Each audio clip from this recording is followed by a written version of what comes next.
a celebrant to make a small speech before I will give my word of exhortation. Thank you. Praise the Lord! Praise the Lord! This is the day that the Lord has made, and I will rejoice and be glad in it. Thank you, God. Thank you, God, for a day like this in my life. Thank you. Ladies and gentlemen, I thank you all for coming here today to celebrate with me. Not only celebrating, to thank God for the things that He has done in my life. It has been a long journey. A very long journey. I could tell. But this is just the beginning. The beginning of more things to come. I say thank you for coming. As we proceed in this, I will be meeting you again. We will be discussing. In one of the write-offs that I sent out, I said, come and celebrate with me. Because the only tears that we will share tonight is a tear of joy. Hallelujah! Thank God. Thank God for this day. Reverend Igor.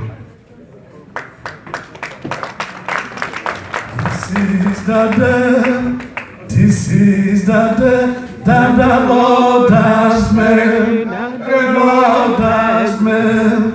I will rejoice. I will rejoice and be glad in it.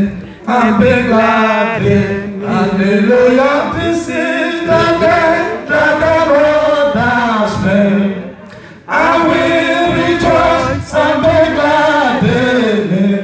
Oh, this is the day, another day that the Lord has made. My brother, Chief Carlo, don't use the word reverence to me. I'm not qualified to be called a reverend. It's biblical. If you look at the book of Psalm chapter 111 verse 9, the word reverend doesn't mean for any human being. We are not qualified to answer reverend. Please don't call me a reverend. Thank you. Praise the Lord. Hallelujah. Let us pray. Father, in the name of Jesus, the hour has come. We thank you, Lord, for what you have done in our lives. We thank you for what you are about to do and what you have been doing. I commit today's activities into your mighty hand, Jehovah. Even as I'm about to speak your word, Father, Lord Jehovah, I pray that you speak through my vocal cords and take through my mind. That I may speak as an oracle. That I will speak only what you ask me to say. I don't care who is in front of me. I don't care whether you will like what I'm going to say. But if God says you speak, He will give me the direction, the instruction. That's what I will speak. Father, we thank you, we adore you. Glory, honor, majesty be ascribed to you in Jesus' name. Amen. Praise the Lord. Before even I open the Bible and read, I want to say something.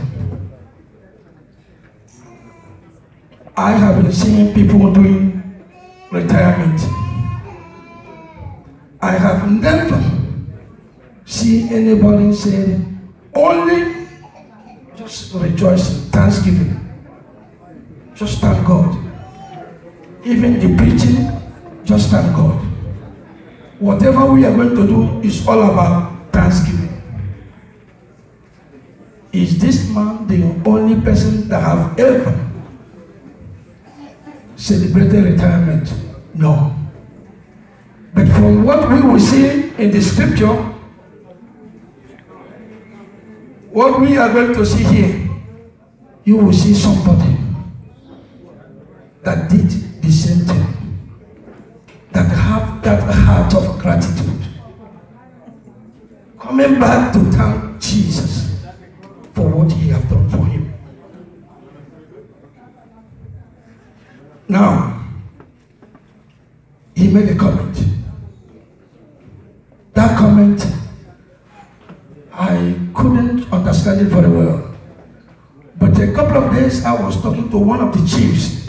I believe he is here. He said something. He said, Chief Kalokro always said, if you wake up in the morning and look at the mirror and see yourself in that mirror, stretch out your hand and say thank you. I said, what? He repeated it. I didn't say a word because I'm still doubting how an Abreba man, because I know Abreba people. Abreba man believe in tradition. Abreba man believe in their culture. Abreba man believe that tradition is sacred, custom is above. To question tradition is sacrilege. That the reason why everybody, that's God created only two people. Those two people, if you're not from Abraham, you are a foreigner. That is the core belief of an Abraham man. They are the people, Americans learn from them what they call American exceptionalism. They learn it from the Abraham people. Because Abraham man believe in an Abraham exceptionalism. Whether you believe it or not, this is deep down in every Abraham man. For Abraham man to make a statement like that, I begin to ask myself, is it truly from Abraham or from somewhere? But anyway, by the way, praise the Lord. Now we are going to read the scripture. I don't know if there is anyone who can read this thing for me.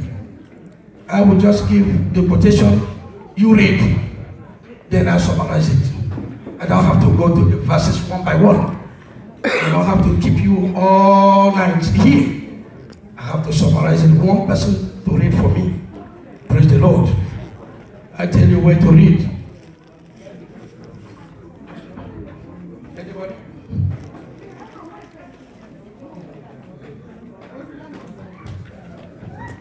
Anybody gonna go up?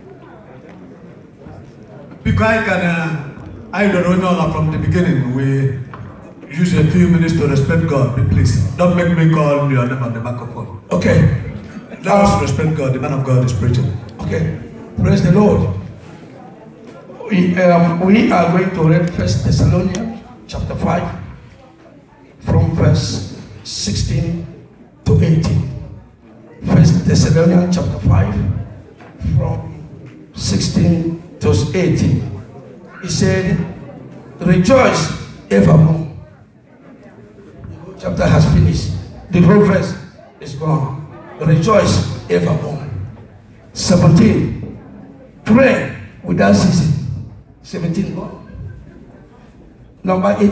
Verse 18. In everything give thanks, for this is the will of God in Christ Jesus concerning you.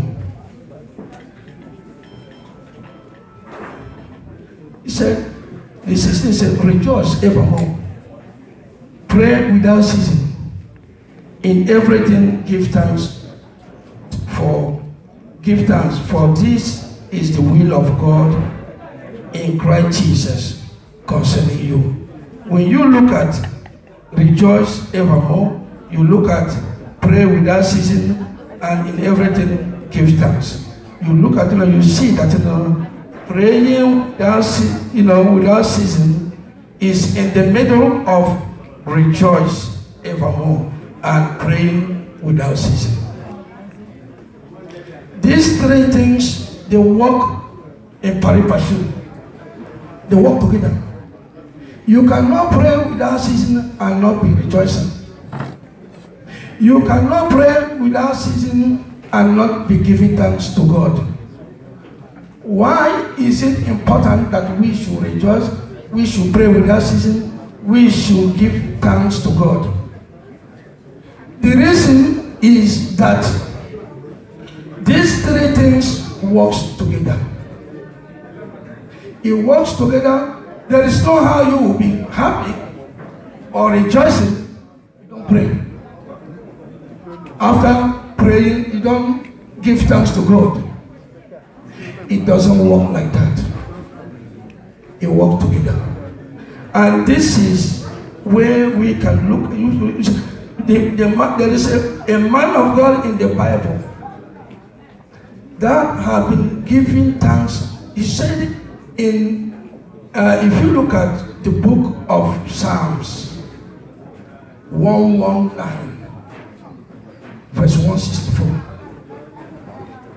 The Bible says that this man said he prayed, he gave thanks to God, praises God 7 times in a day.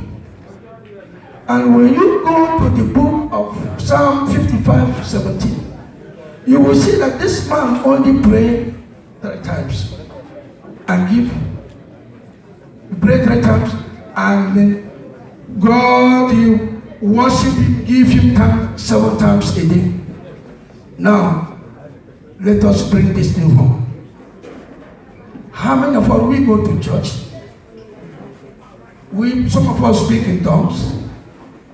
How many of us do you remember that we have to give thanks and praises God maybe a day, once a day? Why do we, even if we praise God, if our prayers have never reached to the 4th dimension of worship, we haven't started. Why do I make mention of that 4th dimension of worship? If the hand of God is tied like this, it is your praise that can win the hand of God to give you blessing. Many of us, we can pray, we can speak in tongues, but we don't know how to praise God. We don't even know how to thank God. Being unthankful is one of the sins. If you look at 2 Timothy chapter 3, 1 to 5, you will see what will happen at the in the perilous time. Unthankful is also there. It's also there. Then when we look at the book of Luke, chapter 17, from verse 11, we hear a story about 10 lepers. These 10 lepers, I was given an analogy. I used 10 lepers and slaves. These 2 things, when you are, if you are a leper, even if your wife will never be your wife, your children will never be your children, you will be at the outskirts of the city. In fact, you are more or less a human being. But these people, these 10 lepers, they were outside the city and they saw Jesus passing by. They cried, "Jesus, have mercy on us." Jesus turned around and asked them to go see the priest. The Bible recorded that as they went, they were made clean. When they were made clean, there is something that happened that all of us, many of us, don't even, is also doing it right now. We are doing it. One out of that 10 make 180 U-turn and went back to Jesus and said, "Thank you." Jesus said, "How many people are clean? Where are the 9? That only one that came back and said thank you. My brothers and my sisters, this one person that came back, as the Bible recorded, was a Samaritan. Samaritans looked, the Jews saw them as worthless people, strangers. But that Samaritan was the only person that came back to say thank you. And did you know what happened? Because he had that heart of gratitude. What is a gratitude? Gratitude is just like a thermometer to measure the level, or that indicates the level of our spiritual health.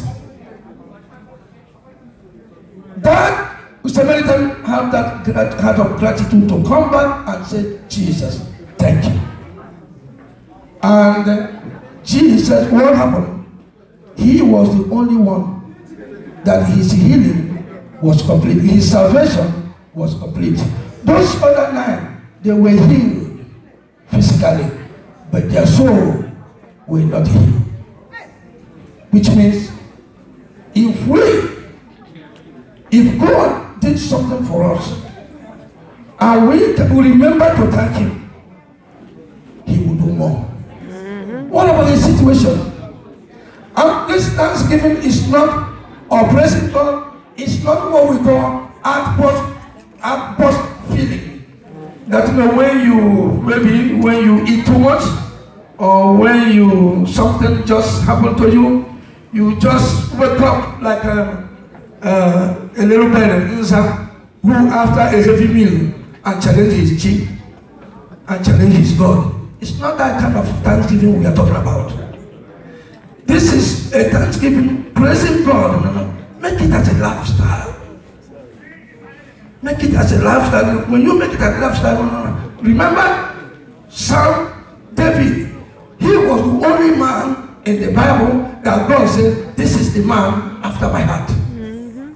Did you come across and see any person again in the Bible that the Bible recorded that this is the man after my heart? Only David. One of the wives who challenged David, because he was married, dancing, praising God. He said, look at you, a whole king, and you are dancing, because of you are God, and his wrapper fell off. The woman was criticizing him. Then at the end, she was the only woman in the house of David without a child. My brothers and my sisters, Thanksgiving is supposed to be a lifestyle to every Christian. When you thank Him, He will do more. Praise God. Amen. Hallelujah. Now that's the kind of pastor I like. Short and sweet sermon. Pray for our brother, Kam Nandibe. We invite our sister, prophetess Akona Ukono. We do a prayer before him. Let us sing together one song while our brother and his family, so that we bless them with our prayer, and then we go into our second phase. Because I don't know, in fact, prophets, when they come to pray for our Igbo nation, our Arab, there will be no talking, no movement. The Bible made it clear. Proverbs chapter 32, I think verse 1. He said we are complacent with our either because you don't like the person talking, or the word of God watches us. And one of the consequences we have is the untimely death that comes after us.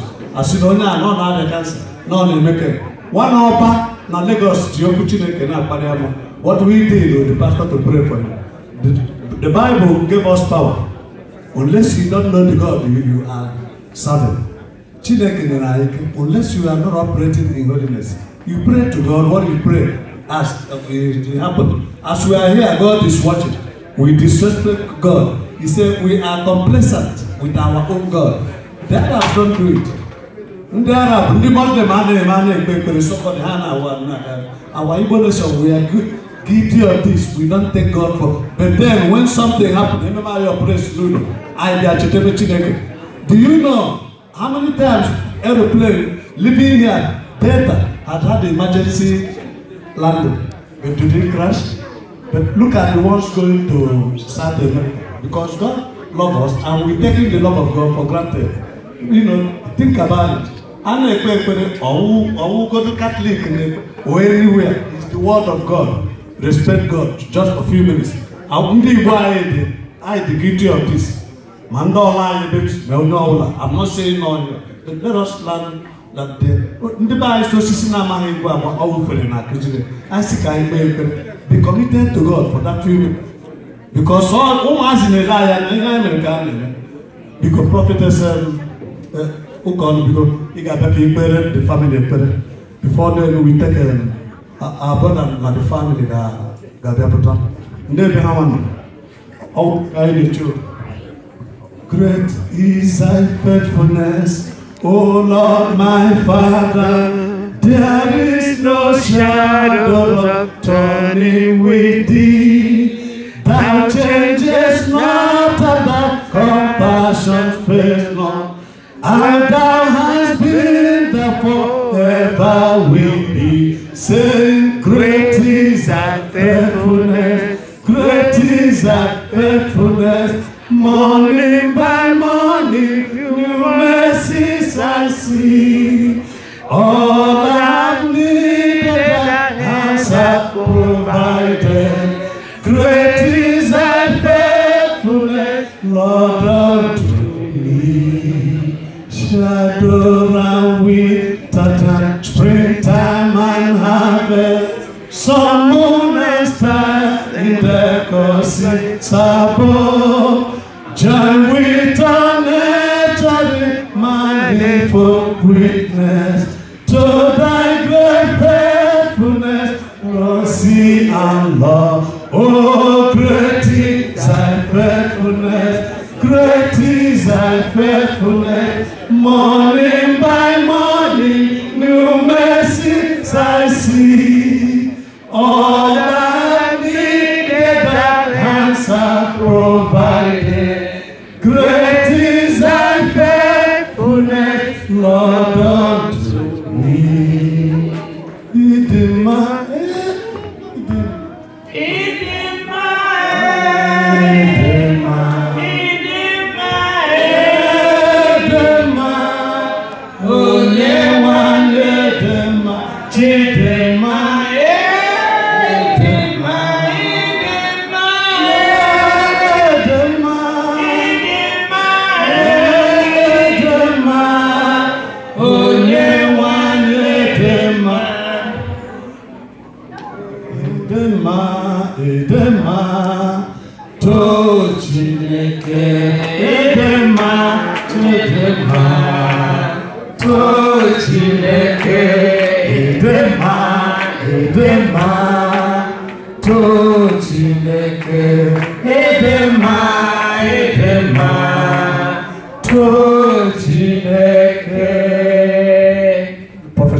Praise thy Lord! Hallelujah! Praise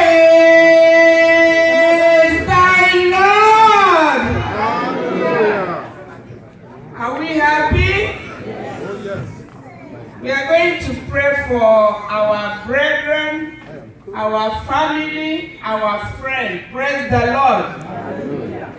Please close your eyes.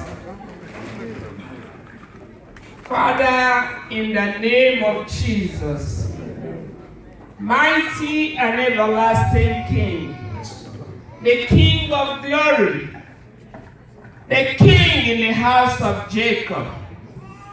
Father, we worship you this hour, oh God, for great things that you have done. My God, my Father, we are so much appreciate you for what you have done. Papa, we are not taking it for granted, because many have sought this day, but they didn't see it. But behold, look at us, rejoicing with our brothers and our sisters. Father, we thank you for this great thing. My Lord, my Father, we congratulate you. Because without you, we can do nothing. Papa, you prevail in us, oh God. Papa, you increase while we are decreasing. Father, we thank you. I present this family before you, Lord. Papa, this is not the end. Papa, many things will come. The brightness of the Lord will shine upon them. Papa, wherever they go, the door is closed, they will see it.